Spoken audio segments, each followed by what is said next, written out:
kayak kalian nggak mau berhubungan, cuman si A-nya memaksa gitu, juga nggak bisa, nggak baik. Terus kalau misalkan kayak ada penolakan rumah tangga, misalkan teteh nggak dimasakin sama A atau dibiarin aja gitu kan, itu nggak ideal gitu. Dan lagi ini kan sebelum nikah itu biasanya ada rencana kehamilan.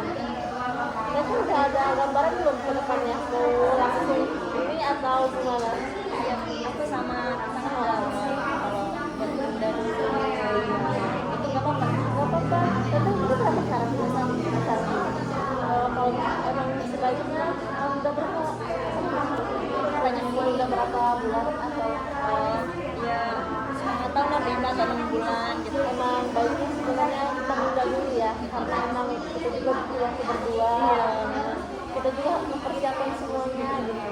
Jadi kalau misalkan tadi udah merasa udah siap, udah siap, udah sama masyarakat mau punya anak, jadi bisa dibicarakan lagi gitu. Sebenarnya kalau misalkan kesitunya harus kesepakatan dua belah pihak juga ya. Nah nanti kalau misalkan saya udah punya anak, usahain hindari sampai jangan terlalu muda, terlalu tua, terlalu dekat, terlalu lama. Kalau misalkan terlalu muda itu di bawah yang 20 tahun itu nggak baik ya, soalnya ibu juga belum siap. Nah yang terlalu tua itu dia juga nanti karena itu resiko banget, resiko udah nggak bisa ngejar. Yang terlalu dekat dalam kehamilannya itu yang kurang dari 2 tahun.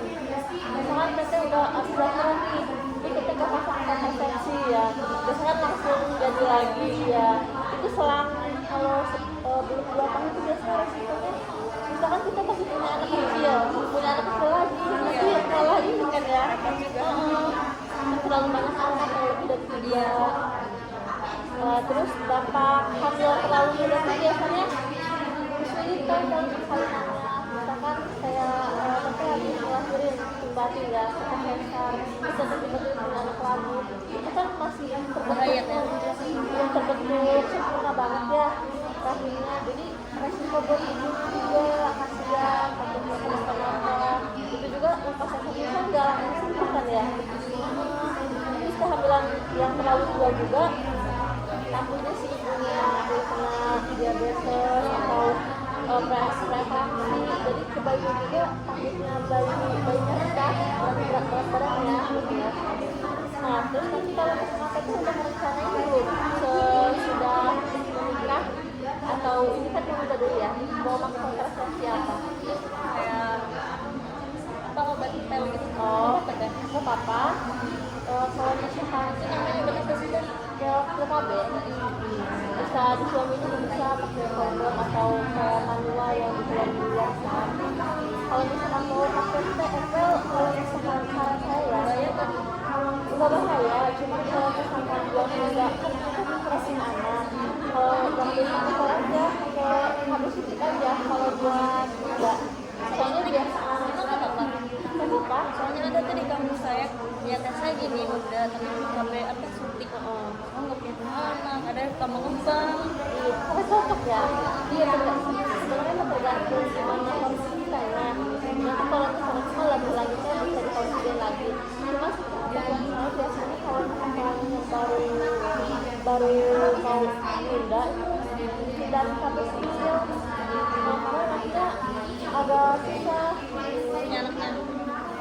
Nanti kalau misalkan kurang 5 bisa dikonsider lagi ya. Cocok sama apa.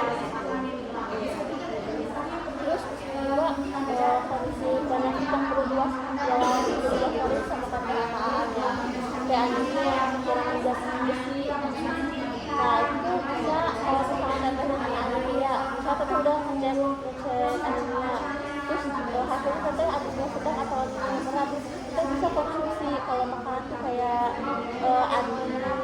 daging-daging merah gitu. Terus kalau kita pasangan, kalau misalnya dari buah-buahan bisa anggur, bisa buah naga, semangka, gitu kan.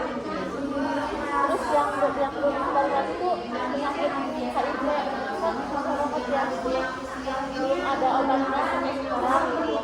Kalau misalkan ini boleh baca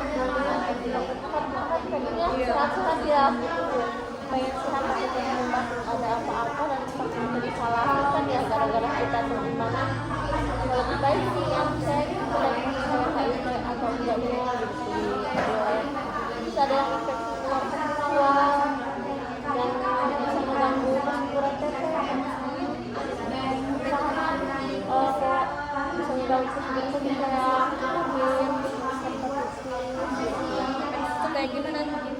kalau ke kita itu pusing tembok jadi itu misalkan terkena paparan kulit gitu ya keringat paparan kulit terus itu tuh nggak bisa kedetek dalam waktu misalkan lagi kena kedetek gitu enggak itu biasanya 5 atau 6 bulan kemudian baru bisa kedetek kalau dia terkena ya. Jadi kita apa ya kayak mencegah aja dulu gitu ya misalnya diabetes atau cuma di keluarga nggak ada teman ya ada kalau misalkan emang udah ada di rumah bisa dicek aja Takutnya mengganggu juga penyakit apa sih turunan dari ibu ini yang perlu kita tahu juga kalau misalkan emang ada ciri-ciri yang kemungkinan saya tuh ngerasain sering pusing iya itu berarti udah keadaan sering pusing terus makanan juga apa ya kayak kurang nafsu gitu iya bener kan pusing banget deh tadi salah satu ciri-ciri anak kita jadi harus cek gitu ya kalau misalkan itu kan kalau setiap haid tetap minum kata darah nggak pernah kalau misalkan setiap haid boleh diminum setiap hari karena kan kita kan keluarin darah juga ya nah nanti kan ada pemasukan dan pengeluaran gitu kalau misalkan yang nggak haid boleh minum sekali boleh di hari apa aja tiap hari tuh kayak bener apa sih iya cara kecapean kurang tidur dan anemia juga pengaruh dari tidur juga sih kurang dari 8 jam itu termasuk anemia nanti aturan minumnya kalau misalkan mau kata darah bisa beli di apotek juga bilang aja mau beli kata darah terus nanti diminumnya sekali seminggu kalau yang nggak haid kalau lagi haid harus tiap hari diminumnya pakai air itu aja biasa jangan campur sama air teh atau kopi atau susu ya itu juga netral jadinya percuma kita minum juga dan usahain kalau misalkan minum ini abis makan tuh jangan teh atau kopi sama juga ada yang mau ditanya tapi yang maksudnya yang KB itu dan AB harusnya suntik itu sebenarnya bagus suntik oh iya ya ada deh seharusnya bagus suntik kalau misalnya ya nanti kita presiden lagi ke bidan atau ke puskesmas juga boleh nanti kita konsul takutnya mau sampai bidan dulu ya ya kita konsulkan ke ini gitu ya bagusnya apa makasih ya sebelumnya terima kasih udah mau luangkan waktunya ini udah boleh boleh kasih ya iya sama-sama